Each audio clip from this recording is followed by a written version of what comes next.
ब्रह्ममुरारिसुराचितलिङ्गं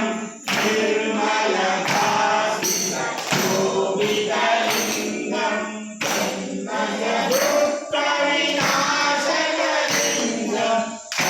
प्रणमामि सदा शिवलिङ्गं देवमुनिप्रवरासितलिङ्गं रामदमनकरुणाकरलिङ्गं पावनधर्मविनाशकलिङ्गं प्रणमामि सदा शिवलिङ्गं सर्वसुगन्धसुलेपितलिङ्गं बुद्धिवर्धनकारणलिङ्गं सिद्धसुरासुरवन्दितलिङ्गं तत्प्रणमामि सदा शिवलिङ्गं महामणिभूषितलिङ्गं कान्तिचेष्टितशोभितलिङ्गं सर्वविघ्नविनाशकलिङ्गं तत्प्रणमामि सदा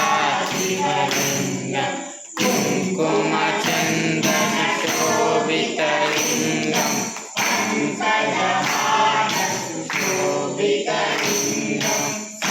सर्वपापविनाशकलिङ्गं तत्प्रणमामि सदा शिवलिङ्गं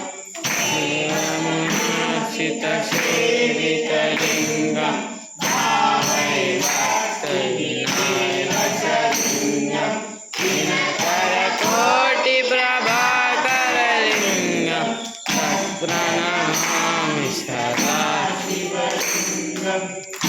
सदयोगैवेष्टितलिङ्गं सर्वसमुद्रवकारणलिङ्गं अष्टसमुद्रविनाशकलिङ्गं तत्प्रणमामि सदा शिवलिङ्गं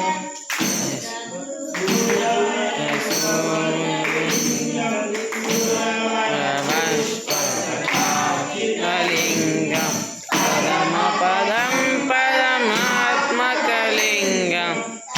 प्रणमामि सदा शिवलिङ्गं लिङ्गाष्टकं इदं पुण्यं या पठे शिवसन्निधौ शिवलोकमहाग्नोक्ति